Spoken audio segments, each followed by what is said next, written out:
इस लेक्चर में हम समझेंगे कि प्रेशर क्या होता है। तो देखिए, अगर हम प्रेशर को डिफाइन करें तो प्रेशर क्या होता है? Pressure is the compressive stress on the fluid. तो देखिए, स्ट्रेस आपने स्ट्रेंथ ऑफ मटेरियल में पढ़ा था, उसमें आपने कई तरीके के स्ट्रेस देखा था। उसमें टेंजाइल स्ट्रेस आया था, कंप्रेसिव स्ट्रेस आया था, बेंडिंग स्ट्रेस आया था, टॉर्सन स्ट्रेस आया था, शियर स्ट्रेस आया था। तो प्रेशर आपका कौन सा स्ट्रेस है? It is the compressive stress है। प्रेशर आपका एक स्केलर क्वांटिटी है। स्ट्रेस आपने पढ़ा था, स्ट्रेस आपका कौन सा था? टेंसर क्वांटिटी था। लेकिन प्रेशर आपका कौन सा क्वांटिटी होता है? ये स्केलर क्वांटिटी होता है। तो प्रेशर क्या है? It is a compressive stress on the fluid. Fluid के ऊपर जो कंप्रेसिव स्ट्रेस लगता है उसी को हम क्या बोलते हैं? प्रेशर बोलते हैं। अगर आपको प्रेशर निकालना है तो pressure is equal to force per unit area. यही स्ट्रेस का भी फॉर्मूला आपने देखा था। वहां पे एरिया की जगह हम रजिस्टिंग एरिया वर्ड यूज करते थे। तो ये जो प्रेशर का फॉर्मूला है ये किसके लिए है? For uniform pressure. अगर प्रेशर आपका वेरिएबल रहेगा तो प्रेशर का फॉर्मूला क्या हो जाएगा?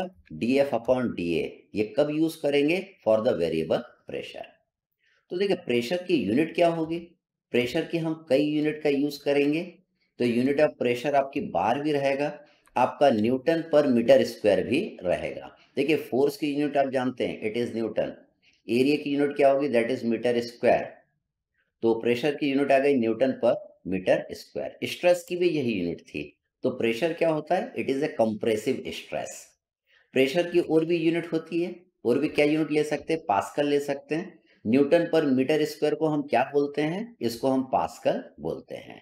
तो देखिए, 1 बार इज इक्वल टू क्या होता है? 10⁵ न्यूटन पर मीटर स्क्वायर होता है। और न्यूटन पर मीटर स्क्वायर आप जानते हैं ये पास्कल होता है। आप इसको ये भी लिख सकते हैं 10⁵ पास्कल भी आप इसको लिख सकते हैं।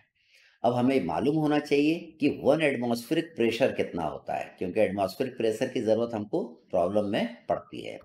तो देखिए, 1 atmospheric pressure is equal to 1.013 bar के जितना होता है। हम जानते हैं 1 बार इक्वल टू क्या होता है? 10⁵ न्यूटन पर मीटर स्क्वायर होता है। तो देखिए, बार की जगह मैं क्या लिख सकता हूँ? 10⁵ न्यूटन पर मीटर स्क्वायर लिख सकता हूँ। तो 1 एटमॉस्फेरिक प्रेशर आप ये भी लिख सकते हैं 1.013 इंटू 10⁵ न्यूटन पर मीटर स्क्वायर। अब न्यूटन पर मीटर स्क्वायर को हम पास्कल भी लिख सकते हैं। तो आपका 1 एटमॉस्फेरिक प्रेशर आपका कितना बन गया? दैट इज 1.013 इंटू 10⁵ पास्कल बन गया। हम 1 एटमॉस्फेरिक प्रेशर बराबर 760 mm ऑफ मरकरी भी लिख सकते हैं। इसको हम 760 टॉर भी लिख सकते हैं। इसको हम 14.7 psi भी लिख सकते हैं। psi क्या होता है? इट इज पॉन्ड पर स्क्वायर इंच। पॉन्ड पर स्क्वायर इंच को हम क्या बोलते हैं? psi बोलते हैं। तो हमने समझा कि प्रेशर आपका एक कंप्रेसिव स्ट्रेस है। प्रेशर आपका एक स्केलर क्वांटिटी है।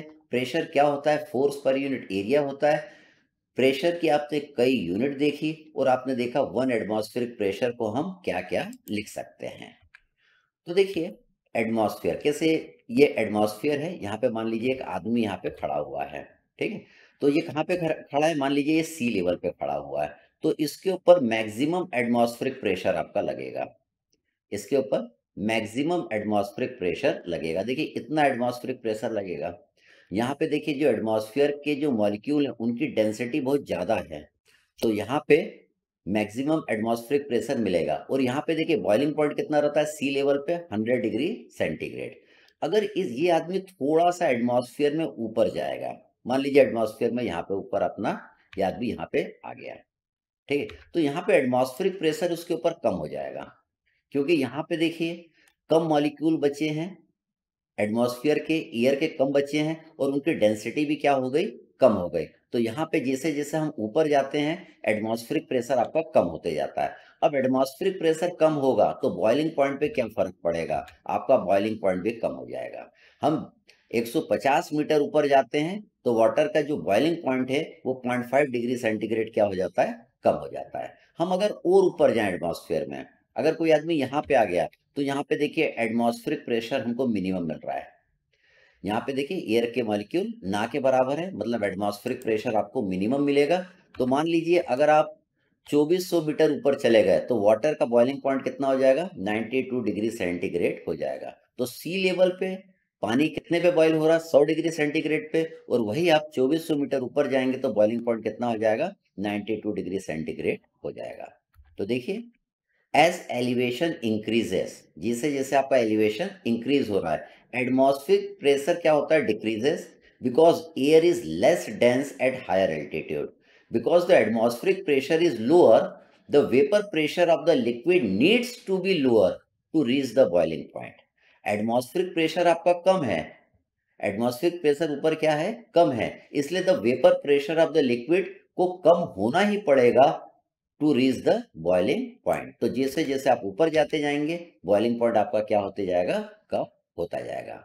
तो इन कंसेप्ट की जरूरत हमें आगे प्रॉब्लम्स में पड़ेगी, और ये कन्वर्जन हमें याद रखना है। ये कन्वर्जन बहुत इंपॉर्टेंट है, और प्रेशर की यूनिट को भी हमको ध्यान में रखना है।